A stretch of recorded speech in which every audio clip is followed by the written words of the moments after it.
Alright guys, so here we have another example of solving trig equations.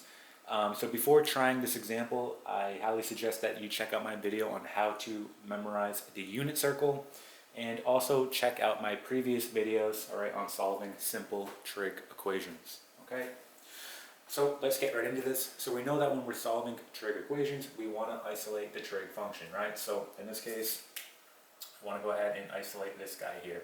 Alright. Now, I'm just going to go ahead and rearrange this.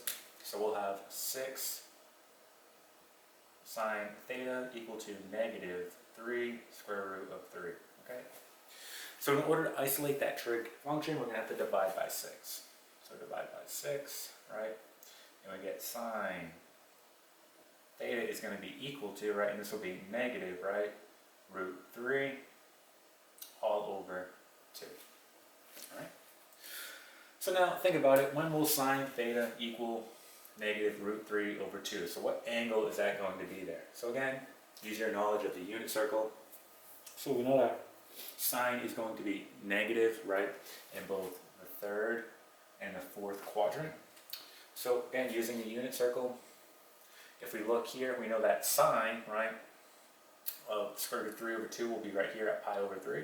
So if we go directly diagonal, right, that will put us at, well, 3 plus 1 is 4 pi all over 3, right?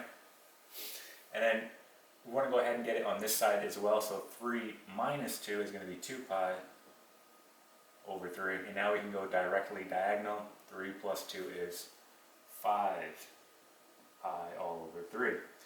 Okay, so our solution here, our solutions are occurring at 4 pi over 3 and 5 pi over 3, right, in the third and fourth quadrant.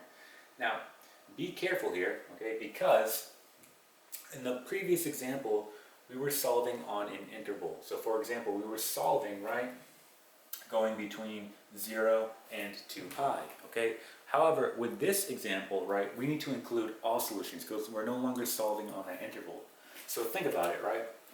I can keep going around and around and around, so I need to include all those solutions. So for example, if I'm at 4 pi over 3, right, well, if I go 2 pi, right, that will put me back here, right, and I can keep doing that, 2 pi, right, plus 2 pi, right, plus 2 pi, it will keep putting me back there. Same thing here, right, plus 2 pi, right? So we have to take that into account. And how we show that is going to be the following. So here's our solution. We're going to write 4 pi all over 3 and then plus 2 pi n, where n is an integer, okay?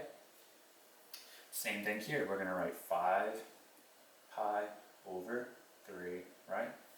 And then we'll have plus 2 pi n, okay? And this right here would be your final solution, okay? And that is it.